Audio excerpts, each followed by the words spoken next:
দুনিয়ার জীবন কি জীবন, চোখের সামনে অহরহ এগুলো ঘটনা দেখছি আমরা। যাচ্ছে খুব সাদাল্লাদ করে, বর বিয়ে করতে যাচ্ছে, কার অ্যাক্সিডেন্ট, শেষ, ডেড। কিছু সাহাবী তো এমনও ছিলেন, বদরের যুদ্ধ করতে এসেছেন, হাতের মধ্যে কিছু খেজুর আছে, খেজুর খাচ্ছেন, খোরমা খেজুর খাচ্ছেন, তখন নবী সাল্লাল্লাহু আলাইহি ওয়াসাল্লাম দাঁড়িয়ে ভাষণ দিচ্ছেন যে ওয়াসাবিকু ইলা মাগফিরাতিম মির রাব্বিকুম ওয়া জান্নাহ। ওই যে আয়াতটা আছে, তোমরা এগিয়ে চলো তোমাদের রবের ক্ষমার দিকে এবং জান্নাতের দিকে, আরদুহা কাআরদিস সামাই ওয়াল আরদ, যার প্রশস্ততা আসমান এবং জমিনের সমান। সাহাবী খেজুর খেতে খেতে খেজুরটা ফেলে দিলেন। আরেকজন সাহাবী জিজ্ঞাসা করলেন যে খেজুরটা ফেলে দিলেন কেন? তিনি বলছেন এই খেজুরগুলো খেতে অনেক সময় লেগে যাবে। নবী সাল্লাল্লাহু আলাইহি ওয়াসাল্লাম এমন কথা বলেছেন, এটা শোনার পরে আমি আর এক সেকেন্ড নষ্ট করতে যাচ্ছি না। খেজুর ফেলে দিয়ে যুদ্ধে ঝাঁপিয়ে পড়লেন, দেন শহীদ হয়ে জান্নাতে চলে গেলেন। তারাও তো মৃত্যুর স্বাদ গ্রহণ করেছেন, তাই না? আর একজন ইহুদি ব্যক্তি উহুদের যুদ্ধের দিন সকালবেলা মুসলিম হয়েছে। ইহুদিরা তো আমাদের চিরশত্রু, আপনারা জানেন। এটা জানার জন্য ডক্টরেট করার দরকার নেই, থিসিস করার দরকার নেই। প্যালেস্টাইনের দিকে দেখেন বুঝতে পারবেন, ফিলিস্তিনকে দেখেন বুঝতে পারবেন। অ্যামনেস্টি ইন্টারন্যাশনাল বলে একটা সংস্থা আছে না, এরা পর্যন্ত দেখলাম গতকালকে রিপোর্ট দিয়েছে যে বিগত এই 50-60 বছর ধরে এরা ফিলিস্তিনদের উপর যা নির্যাতন করেছে, এটা মানবতার ইতিহাসে কখনো করা নাই। যাই হোক, একজন ইহুদি যুবক সকালবেলা উহুদের মাঠে আসছেন, এসে জিজ্ঞাসা করছেন যে আমার আগে কি করা উচিত, আগে কি আমি যুদ্ধে যাব না আমি আগে মুসলিম হব? সাহাবীরা তাকে বললেন আগে কালিমা শাহাদাত পড়, তারপরে উহুদের মাঠে আসো। সে এসেছে এই কারণে যে নবী সাল্লাল্লাহু আলাইহি ওয়াসাল্লাম মদিনায় আছেন, মদিনায় আরো ইহুদিরা আছে। ইহুদিরাই আগে বলতো শেষ জামানে একজন নবী আসবেন, যার নাম হবে আহমদ। সব মিলে গেছে, তারপরেও তারা গ্রহণ করছে না। এই ছেলে সত্য চিনতে পেরেছে, সে চলে আসছে সত্যের কাছে, এসে ইসলাম কবুল করে যুদ্ধ করলো, শহীদ হয়ে গেল। নবী সাল্লাল্লাহু আলাইহি ওয়াসাল্লাম দেখলেন তার লাশটা, দেখে বলছেন এই যুবক, এই ইহুদি যুবক এখানে কি করছে? সাহাবীরা বললেন সকালবেলা মুসলিম হয়েছে, যুদ্ধ করে শহীদ হয়ে গেছে ইয়া রাসূলুল্লাহ। নবীজি বললেন সাল্লাল্লাহু আলাইহি ওয়াসাল্লাম, আমিলা কলিল উজিরা কাসীর, সে অল্প আমল করলো কিন্তু বিশাল পুরস্কার পেয়ে গেল। জীবন তো তাদেরও ছিল। এটা তো সশস্ত্র যুদ্ধের কথা বাদ দেন, নরমালি সুমাইয়া রাদিয়াল্লাহু আনহা, আবু জাহেল তাকে নির্যাতন করছে, তার লজ্জাস্থানে বর্ষা ঢুকিয়ে দিয়ে, চিন্তা করতে পারেন, লজ্জাস্থানে বর্ষা নিক্ষেপ করে হত্যা করলো। সুমাইয়া রাদিয়াল্লাহু আনহা দেখতে কালো বর্ণের, চেহারা সুন্দর নয়, হয়তো বা আপনার মতো সুন্দর নয়, জান্নাতে এখন হাসছে ইনশাআল্লাহ তাআলা। তার স্বামী ইয়াসের, আবু জাহেল তাকে পিটাতে মেরে ফেললো, সে মারা গেল, শহীদ হয়ে গেল। অনেক ওলামায়ে কেরামকে, ইমাম, মুস্তাহিদ, মুহাদ্দিস দেখবেন সারাটা জীবন এত মেহনত করেছেন দ্বীনের জন্য, বিয়ে শাদী করার সময় পান নাই। এমনও আছেন ইমাম এবং মুহাদ্দিস, জীবন তো তাদেরও ছিল। শুধু সাহাবী কেন, তাবেঈদের দিকে তাকান, তাবেঈন তাকান, আমাদের 4 ইমামের দিকে তাকান। আবু হানিফা রাহিমাহুল্লাহ শেষ বয়সে জেলখানায়, কথিত আছে বিষ প্রয়োগে তাকে হত্যা করা হয়েছে। তার টাকার অভাব ছিল না, তিনি কিন্তু আমার মতো হতদরিদ্র ছিলেন না। আল্লাহ পাক তাকে সম্পদও দিয়েছিলেন, সমস্ত সম্পদ বিলিয়ে দিয়েছেন দ্বীনের জন্য। ইমাম শাফিঈ রাহিমাহুল্লাহ, তার দিকে তাকান। আহমদ বিন হাম্বল রাহিমাহুল্লাহ, তার দিকে তাকান।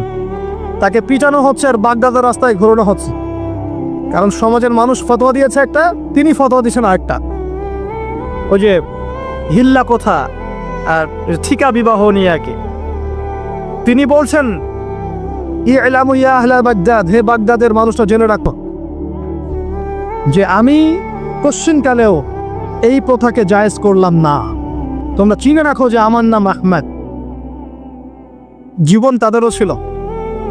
ইমাম মালিক রাহিমাহুল্লাহ, তাকে এত মার দেওয়া হয়েছিল, হাত বাঁধতে পারতেন না নামাজের মধ্যে, নামাজে হাত বাঁধতে পারতেন না। সাহাবীদের থেকে নেন, তাবেঈ থেকে নেন, তাবেঈ থেকে নেন, মুস্তাহিদ ইমাম থেকে নেন, দুনিয়ার জীবন তারাও কিন্তু ভোগ করেছেন আর আমরাও ভোগ করছি। আমাদের ভোগের সিস্টেমটা দেখেন, তাদের ভোগের সিস্টেমটা দেখেন। আমরা বাঁচছি দুনিয়ার জন্য, তারা বেঁচেছে পরকালের জন্য। আমরা দুনিয়ায় বাঁচছি দুনিয়ার জন্য, দুনিয়ার একটা চাকরি, একটা ব্যবসা, একটা পরিবার, একটা স্ট্যাটাস, বাড়ি গাড়ি, টাকা কড়ি, সম্পত্তি, এগুলোর জন্য।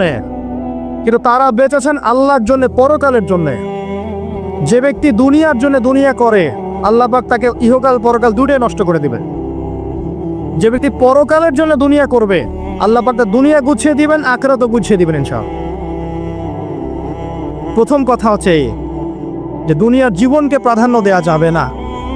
দুনিয়ার জীবনে প্রতিটা কাজ আপনি একটা উদ্দেশ্যই করবেন, সেটা হচ্ছে আল্লাহ সন্তুষ্ট। বিয়ে শাদী করেছি কেন? আল্লাহর জন্যে। পরিবার গঠন করেছি কেন? আল্লাহর জন্যে। সন্তান নিয়েছি কেন? আল্লাহর জন্যে। দিন শিখেছি কেন? ইলম শিখেছি কেন? আল্লাহর জন্যে। চাকরি কেন করি?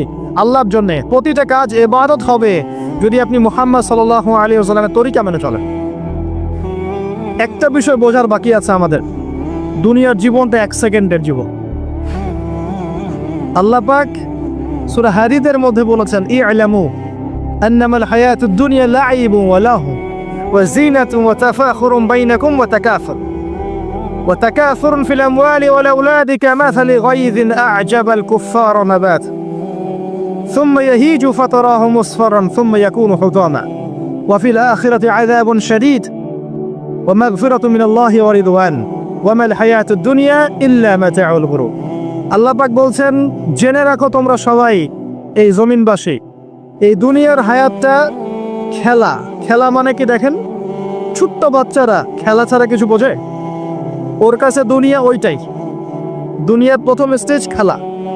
ওয়াল্লাহ একটু বড় হবে, যখন কিশোর হবে, ওর কাছে ঠাট্টা হাসি তামাশা, ডোন্ট কেয়ার, দুনিয়াতে কোনো কিছু নেই, খাওয়া দাওয়া ফুর্তি করো, লাভ।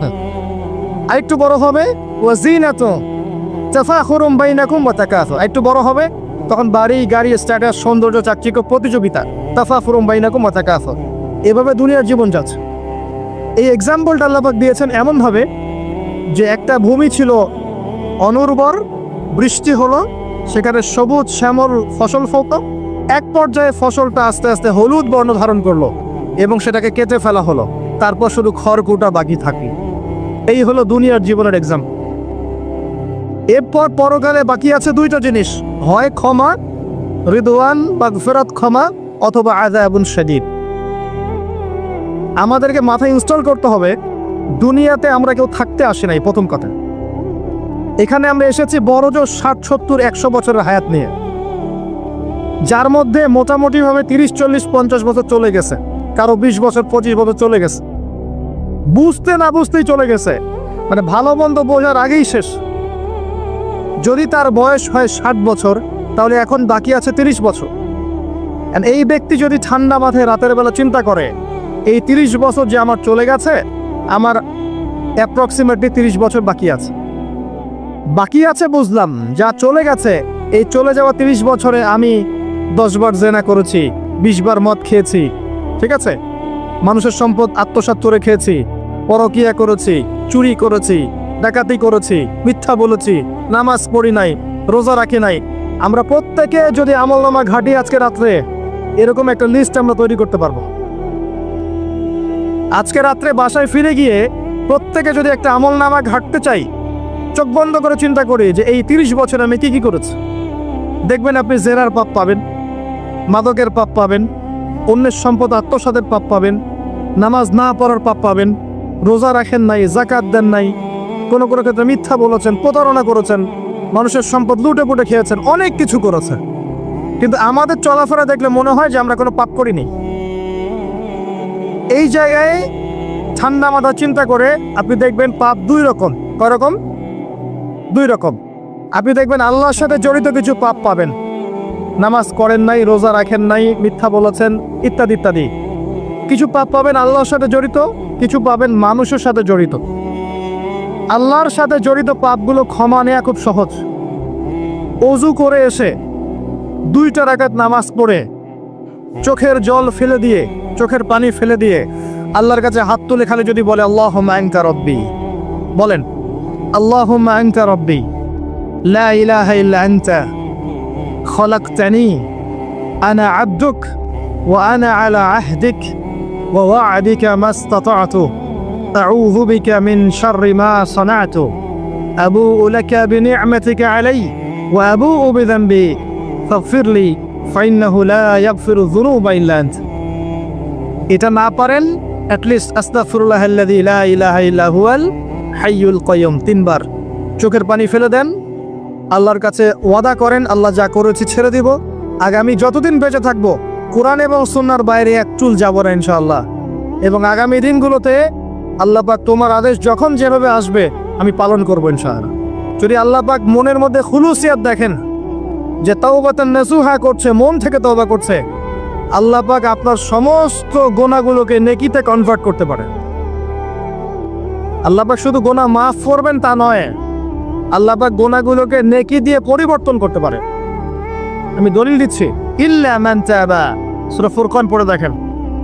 তারা ব্যতীত যারা তওবা করলো, ওয়া আমানা ওয়া আমিলা আমালান সালিহা, এবং যারা ঈমান এনেছে এবং সৎ আমল করলো, উলাইকা ইউবাদদিলুল্লাহু সাইয়্যাতিহিম হাসানাত, আল্লাহ পাক এই সব মানুষের গুনাহগুলোকে নেকি দিয়ে পরিবর্তন করে দিবেন ইনশাআল্লাহ। আমাদের নবী মুহাম্মদ সাল্লাল্লাহু আলাইহি ওয়াসাল্লাম দিনে 70 বার, কোন বর্ণনা এসেছে 100 বার তওবা করতেন, 100 বার পড়তেন আস্তাগফিরুল্লাহ ওয়া আতুবু ইলাইহি, আস্তাগফিরুল্লাহ ওয়া আতুবু ইলাইহি। যার আগের কোনো পাপ নাই, পিছনের কোনো পাপ নাই, দিনে 100 বার তওবা করতেন। আমরা একটা রাত এভাবে চিন্তা করেছি যে আমার পাপ কি কি, আজকে রাতে গিয়ে চিন্তা করে দেখবেন আপনি একটা পাপে পরিপূর্ণ একটা আমলনামা পাবেন। এবার আপনি চিন্তা করেন যে আপনি যদি আগামী 30 বছর বাঁচেন বা 40 বছর বাঁচেন, এই সময়টাকে আপনি কিভাবে মূল্যায়ন করতে চান। প্রথম একটা মূলনীতি বলেছি, দুনিয়ার জীবনকে প্রাধান্য দেয়া যাবে না। ওয়া মা হাযিহিল হায়াতুদ দুনিয়া ইল্লা মাতাউল গুরুর, সম্পূর্ণ মরিচিকা দেখেছেন? দুনিয়ার জীবন যে কি জিনিস, যারা আল্লাহর পথে পরীক্ষার সম্মুখীন হয়েছে ওরা জানে, মানে কিচ্ছু না, মানে মুহূর্তে আল্লাহ পাক ইহকাল পরকালের ফয়সালা করে ফেলবে। আমরাও বুঝবো, এটা আমরা বুঝবো না এমন নয়। ইয়াং ছেলে রাস্তায় যাচ্ছে, বাইক নিয়ে খুব দাবরানি দিচ্ছে, আছে না, হঠাৎ অ্যাক্সিডেন্ট, ডেড, স্পট ডেড। এটা দুনিয়ার জীবনটা। সারা জীবন দুনিয়ার পিছনে ছুটেছে, শেষ বয়সে হতাশ, কিছুই পেলাম না, পাবে না, কারণ আল্লাহর পথে না চললে শেষ বয়সে গিয়েও কিছু পাবেন না। যন্ত্রণা, হতাশা, গ্লানি ছাড়া, তখন দেখবেন আত্মহত্যা করে শেষ, ডেড। একটা কথা বলছিলাম যে আপনি চলার পথে কোরআন সুন্নাহর প্রতিকূলে আমল, আকীদা, মানহাজ, মুআমালাত এগুলো দেখলে কি করবেন? কোরআন সুন্নাহকে অগ্রাধিকার দিবেন নাকি চলমান বিষয়কে অগ্রাধিকার দিবেন?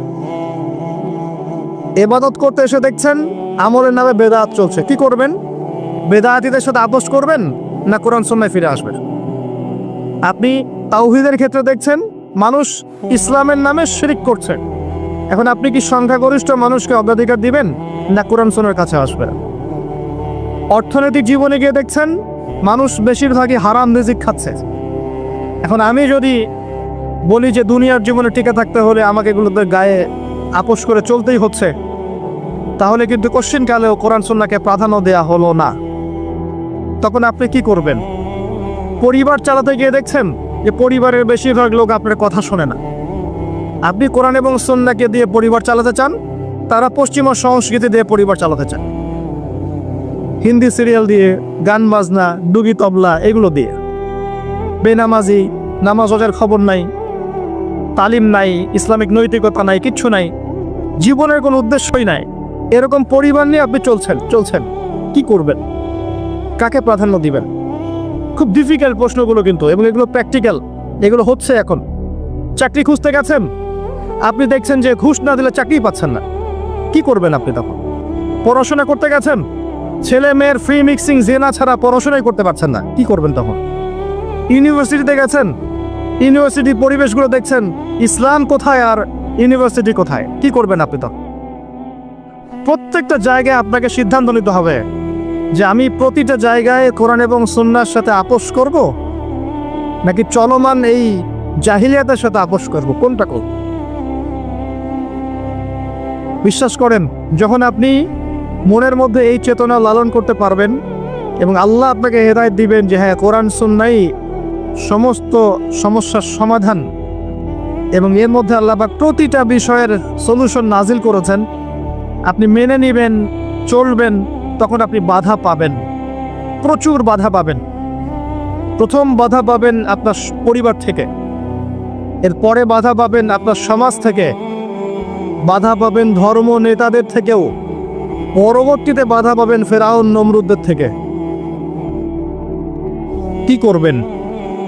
ডিসিশনগুলো খুব ইম্পর্টেন্ট, কারণ মনে রাখবেন কবরে 3টা প্রশ্ন হবে। মান রব্বুক, সেই উত্তর দিতে পারবে যে পৃথিবীতে আল্লাহর সাথে শিরক করে নাই। সিম্পল, যে তাওহীদের উপর ছিল, শিরক করেনি, উত্তর দিতে পারবে ইনশাআল্লাহ রব্বি আল্লাহ। পৃথিবীতে যে আল্লাহর সাথে শিরক করেছে সে কোশ্চিনকালে উত্তর দিতে পারবেন। শিরক করে মারা গেছে, তওবা করে নাই, উত্তর দিতে পারবে না ইনশাআল্লাহ। মা দীনুক, পৃথিবীতে যে দিন ইসলামকে চূড়ান্ত সত্যরূপে মেনে নেয়নি, পরিপূর্ণ দিন পালন করার চেষ্টা করে নাই, কোশ্চিনকালেও মা দীনুক উত্তর দিতে পারবে না। ইসলামকে ঠাট্টা বিদ্রুপের ছলে হাসি তামাশা গ্রহণ করেছে, সে কখন উত্তর দিতে পারবে না। মান নবিয়ুক, পৃথিবীতে যে ব্যক্তি নবী সাল্লাল্লাহু আলাইহি ওয়াসাল্লামের সুন্নাহ মেনে চলেনি, জীবনে চলার পথে নবীর সুন্নাহকে পরোয়া করে নাই, অন্যের আদর্শ গ্রহণ করেছে, সে কোশ্চিনকালেও মান নবিয়ুক উত্তর দিতে পারবে না। কারা পারবে তাহলে? 1 নম্বর তাওহীদ পন্থীরা পারবে, 2 নম্বর যারা পরিপূর্ণরূপে ইসলাম পালন করেছে এরা পারবে, 3 নম্বর যারা মুহাম্মদ সাল্লাল্লাহু আলাইহি ওয়াসাল্লামের সুন্নাহর উপর টিকে ছিল এরা পারবে। ওয়ামা খালাকতুল জিন্না ওয়াল ইনসা ইল্লা লিয়াবুদুন, শুধুমাত্র ইবাদত করার জন্যই আল্লাহ পাক জিন এবং মানুষ জাতিকে সৃষ্টি করেছেন। আপনাকে আল্লাহ পাক এই হায়াতটা দিয়েছেন, এখন বাকি সময়টা চিন্তা করেন আগামী 30-40 বছর কিভাবে কাটাতে চান। দুনিয়ার জন্য বাঁচবেন না আল্লাহর জন্য বাঁচবেন?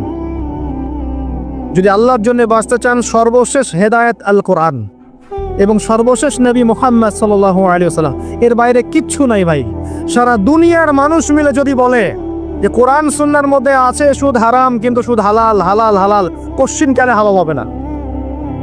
সারা দুনিয়ার মানুষ একটা মাঝে যদি এসে বলে সুদ হালাল, সুদ ভালো, কোশ্চিনকালে হালাল হয়ে যাবে না, হারামই থেকে যাবে। সারা দুনিয়ার মানুষ যদি বলে পর্দা করার দরকার নাই, এটা সেকেলে সেকেলে সেকেলে, এটা সেকেলে হয়ে যাবে না, এটা ফরজ থেকে যাবে। কিচ্ছু নাই কোরআন সুন্নাহর বাইরে, কিচ্ছু নাই। যা আছে দেখছেন বোগাস, যার কোনো ভিত্তি নাই, মানুষের মন গড়া প্রবৃত্তির অনুসরণ। এখন আপনি যখন কোরআন এবং সুন্নাহর কাছে আসতে চাইবেন, তখন কিন্তু আপনি চতুর্দিক থেকে বাধা পাবেন। এই পথ চলাটা এত সহজ হবে না। হ্যাঁ, কাদের জন্য সহজ হবে? যারা প্রোটেস্ট্যান্ট মুসলিম হবে। কি মুসলিম? প্রোটেস্ট্যান্ট মুসলিম। এটা কেমন? মানে ওটাও ঠিক এটাও ঠিক, সুদ খেলেও হয় না খেলেও হয়, পর্দা করলেও হয় না করলেও হয়, নামাজ পড়লেও হয়, মাঝে মাঝে ছাড়লেও হয়, যাকাত দিলেও হয় না দিলেও হয়। মডারেট প্রোটেস্ট্যান্ট মানে কোরআন সুন্নাহ যা আছে এগুলো খুব কঠিন মনে হয়, এটা মৌলবাদী মনে হয়, এগুলো মানলে তো এই যুগে চলা যায় না, এগুলো ওই যুগের জন্যে, এরকম ভার্সনে যারা চিন্তা করবে তাদেরকে কষ্ট পেতে হবে না। তারা দেখবেন কষ্ট না করেই দুনিয়ার জীবন কাটিয়ে দিচ্ছে, ওদের কোনো বাধা বিপত্তি আসবে না। আপনি যখন কোরআন সুন্নাহকে আঁকড়ে থাকবেন, কেমন করে আঁকড়ে থাকবেন? মারির দাঁত দিয়ে কামড়ে থাকবেন, নবীজি বলেছেন। মারির দাঁত দিয়ে কামড়াতে বলেছেন, সামনের দাঁত দিয়ে কামড়ালে ছুটতে যাবে, টান দিলে ছিঁড়ে যাবে। মারির দাঁতে কামড় দিলে, টান দিলে সহজে ছিঁড়বে না। এভাবে থাকলে আপনার মাথা আসবে। এখন আপনার সামনে দেখবেন আপনি কিছু ফিতনা এবং কিছু সলিউশন। আপনি নিয়াত করেছেন যে আপনার যে গুনাহগুলো হয়েছে এগুলো থেকে আপনি তওবা করবেন, ইনশাআল্লাহ আগামী দিনগুলো আপনি কোরআন এবং সুন্নাহ অনুসারে চলবে। এই কথার সাথে একমত আছেন তো? এখন চলতে গিয়ে দেখবেন যে আপনি কিছু স্পষ্ট বিষয় দেখতে পারবেন যেগুলোর সাথে আসলে কোরআন সুন্নাহর খুব একটা মিল পাওয়া যাবে না। আপনি দেখবেন স্পষ্ট শিরক করছে মুসলিমরা, আপনি দেখবেন স্পষ্ট বিরাট করছে, আপনি দেখবেন হারাম খাচ্ছে। মুসলিম যুবকরা মাদক, পর্নোগ্রাফি, জেনা, ফ্রি মিক্সিং, আপনার জুয়া, ক্যাসিনো, এই যে আপনার টিকটক প্রজন্ম, এগুলো নিয়ে ব্যস্ত আছে। আপনি স্পষ্ট দেখবেন মেয়েরা বেহায়ের মতো ঘুরে বেড়াচ্ছে। আপনি স্পষ্ট দেখবেন যে আপনি হালালে থাকলে চাকরি পাচ্ছেন না। আপনি স্পষ্ট দেখবেন পরিবারের লোকজন কথা শোনে না। আপনি এমনও দেখবেন ওলামায়ে কেরামের মাঝে ঐক্য নাই, এমন দেখবেন। আপনি এমনও দেখবেন যে মানুষ দিনকে দুনিয়ার বিনিময়ে বিক্রি করে দিচ্ছে। আর এমন দেখবেন যারা আপনার উপরে আছে তারা দিন সম্পর্কে তেমন কোনো জ্ঞান রাখে না। এমন জটিল পরিস্থিতিতে আপনি কি করবেন তখন? এরপরে আপনি যখন বিশ্বের দিকে তাকাবেন তখন দেখবেন বিশ্বের সমস্ত পরাশক্তিরা ঐক্যবদ্ধ ইসলামের বিরুদ্ধে। বিশ্বের সমস্ত বড় বড় পরাশক্তিরা ঐক্যবদ্ধ ইসলামের বিরুদ্ধে। দেখবেন আপনি ইসলামের কোনো খিলাফা নাই, দেখবেন কোনো ইমাম নাই, কোনো আমির নাই, কোনো জামা নাই। দেখবেন আপনি সেই রকম সলফে সালেহিনের যুগের মতো সৌর্যবীর্য, ব্যক্তিত্ব, গায়রত কিছু নেই। মনে হবে যেন আমরা দাসত্বের শৃঙ্খলা আবদ্ধ হয়ে গেছে। তখন আপনি কষ্ট পাবেন মনে মনে। আপনার মধ্যে ইমান থেকে থাকলে আপনি কষ্ট পাবেন, ভিতর থেকে কষ্ট ফিল করবেন। যদি প্যারালাইজড রোগী হয়ে থাকেন তাহলে কষ্ট ফিল করবেন না। চেতনা থাকে দিনের, কষ্ট ফিল করবেন। তখন আপনার স্ট্রাগল শুরু হবে। তখন আল্লাহ যদি আপনাকে বুঝ দেন, আল্লাহ দেখবেন আপনি কি করেন। আপনার মেধা দিয়ে আল্লাহ আপনি কি করেন, আপনার অর্থ দিয়ে আপনি কি করেন, আপনার হায়াতটা দিয়ে আপনি কি করেন, আপনার এই যে জনবল দিয়ে আপনি কি করেন, আল্লাহ আপনাকে যা দিয়েছেন তা দিয়ে আপনি দিনের জন্য কি করছেন, আল্লাহ পাক তখন দেখবেন। এই জায়গায় আমি আপনাকে কিছু সলিউশন বলছি। এটা শুধু আপনাকে বলছি তা নয়, আমি নিজেও এটা ফিল করি, লালন করি। আর আমি এমন কিছু বলবো না যা আমি নিজে আপনার জন্য পছন্দ করি না। যেটা আমি নিজের জন্য পছন্দ করি সেটাই আপনাকে বলবো। প্রথম কথা, এখানে আপনাকে গাইডেন্স দিবে আল কোরআন। এরকম সিচুয়েশনে আপনাকে পথ দেখাবে অনলি আল কোরআন, এরপর নবী সাল্লাল্লাহু আলাইহি ওয়াসাল্লামের হাদিস। এখানে আপনার দায়িত্ব আসবে প্রথমত কোরআন পড়া শিখতে হবে। প্রথম কাজটা কি ভাই? কোরআন পড়া শিখতে হবে, তেলাওয়াত শিখতেই হবে, নিয়মিত তেলাওয়াত করতে হবে। একটা দিন যাবেন আপনার জীবনে যে কোরআন তেলাওয়াত আপনি করেন না, ইনশাআল্লাহ। বেশি থেকে বেশি করবেন, বেশি থেকে বেশি। আমার পরামর্শ হচ্ছে দিনে এক পারা করে করার চেষ্টা করুন। এরপর দায়িত্ব চলে আসবে আপনার কোরআন বোঝা। আপনি কিছু অংশ মুখস্থ করবেন, হিফজ করবেন, অর্থটা বোঝার চেষ্টা করবেন, কোরআনের ভাষাটা শেখার চেষ্টা করবেন। এর সব কিছু আপনি বুঝতে পারবেন না, তখন কি করবেন? আলেম ওলামার কাছে যাবেন, তাদের সোহবতে গিয়ে পড়ে থাকবেন। যে বিষয়টা বুঝতে পারছেন না জিজ্ঞাসা করে জেনে নেবেন। ফাসআলু আহলা যিকরি ইন কুনতুম লা তা'লামুন। এরপর কোরআনের আদেশ নিষেধগুলো আপনি মেনে চলবেন, নিজের পরিবারে এবং নিজের অধীনস্থদের মধ্যে। এরপরে আপনি থেমে যাবেন না। কোরআনের দাওয়াত আপনি যতটুকু জানেন এটা মানুষের কাছে প্রচার করবেন। মাদ্রাসা করবেন, মসজিদ আবাদ করবেন, বক্তব্য চালু করবেন, কোরআনের একটা রেভলিউশন ক্রিয়েট করবেন ইনশাআল্লাহ। কোরআনের জন্য আপনার জান, মাল, অর্থ বিলিয়ে দিবেন। ওই একটা ছোট্ট কাজ দেখবেন পরকালে জান্নাতে যাওয়ার ওসিলা হয়ে গেছে ইনশাআল্লাহ। তারপর আপনি সুন্নতকে পাবেন। ওই সুন্নতের উপরে আপনার 24 ঘন্টাকে সাজাবেন। দিন রাত প্রতিটা আমল আপনি সুন্নাহ অনুযায়ী করার চেষ্টা করবেন। এরপরে গিয়ে আপনার দায়িত্ব আরো বাড়বে। এরপর দায়িত্ব চলে আসবে উম্মাহ কেন্দ্রিক। আপনার তাজকিয়া অর্জন করতে হবে, আত্মশুদ্ধি। আত্মশুদ্ধি অর্জন করতে হলে সবসময় পরকালের ফিকির করতে হয়, মৌতের স্মরণ করতে হয়, বেশি বেশি কোরআন তেলাওয়াত করতে হয়, এতিমের মাথায় হাত বোলাতে হয়, আপনার সাদাকা বেশি বেশি করতে হয়, মাঝে মাঝে রোজা রাখতে হয়। এগুলো করতে থাকলে আল্লাহর জিকির বেশি বেশি করতে হয়, আল্লাহর ধ্যান করতে হয়, আল্লাহকে ডাকতে হয়, দোয়া করতে হয়, আত্মশুদ্ধি অর্জন হবে। একই সাথে আপনার অন্তর থেকে হিংসা, বিদ্বেষ, এই যে গীবত, রিয়া, অহংকার, সমালোচনা, সংস্কৃতি দূর করতে হবে। মনের মধ্যে অহংকার, হিংসা, বিদ্বেষ থাকলে আল্লাহর নূর পাওয়া যাবে না, তখন তাজকিয়া অর্জন হবে না। আমরা প্রত্যেক দিন নামাজে বলি, সবাই বলি, ইমাম, মুক্তাদি সবাই বলি, গায়রিল মাগদুবি আলাইহিম ওয়ালাদ-দাল্লিন। মনে আছে? এখানে নবীজিকে প্রশ্ন করা হচ্ছে, ইয়া রাসূলুল্লাহ, মাগদুব কারা, দল্লিন কারা? আমরা যে বলি নামাজে, আল্লাহ আমাকে মাগদুবের পথ থেকে বাঁচাও, দল্লিনের পথ থেকে বাঁচাও, ইহদিনাস সিরাতাল মুস্তাকিম, সরল পথ দেখাও। তো ইয়া রাসূলুল্লাহ সাল্লাল্লাহু আলাইহি ওয়াসাল্লাম, এই মাগদুব কারা আর দল্লিন কারা? নবীজি বলছেন, এক বাক্যে বলছেন, শোনো, আল মাগদুব, মাগদুব হচ্ছে হুমুল ইয়াহুদি, তারা হচ্ছে ইহুদি জাতি। কারা? ইহুদিরা কোথায় আছে এখন? হ্যাঁ, নামটা পড়ে থাকবে তো।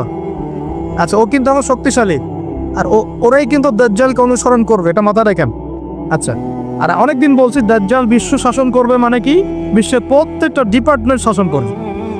বিশ্বের প্রত্যেকটা department, politics, economics, finance, world affairs, আপনার মিডিয়া, প্রযুক্তি এবং অস্ত্রশস্ত্র সব কিছু ওর নখদর্পণে থাকবে। সব কিছু না হলে সে বিশ্ব শাসন করতে পারবে না, সম্ভব না। কেউ যদি বিশ্বের অর্থনীতি নিয়ন্ত্রণ করতে না পারে, সে কি বিশ্ব শাসন করতে পারবে? এই শ্রীলঙ্কা কি বিশ্ব শাসন করতে পারবে? পাকিস্তান পারবে? পাকিস্তান কয়দিন পর দেউলিয়া হয়ে যাবে। পাকিস্তান কয়দিন পর কি হবে? দেউলিয়া হয়ে যাবে। হ্যাঁ, ওদেরকে দেখে যদি আমরা শিক্ষা না নেই, তাহলে আমাদের কপালেও খারাপই আছে। ওইটা বললাম, ওদেরকে দেখে যদি আমরা শিক্ষা না নেই, তাহলে আমাদের খরিও তো খারাপ আছে। আল্লাহ হেফাজত করুন বলে আমিন। তো যেটা বলছিলাম, বিশ্ব শাসন করতে হলে বিশ্বের সব ডিপার্টমেন্ট শাসন করতে হবে, কি হবে না? হবে। এখন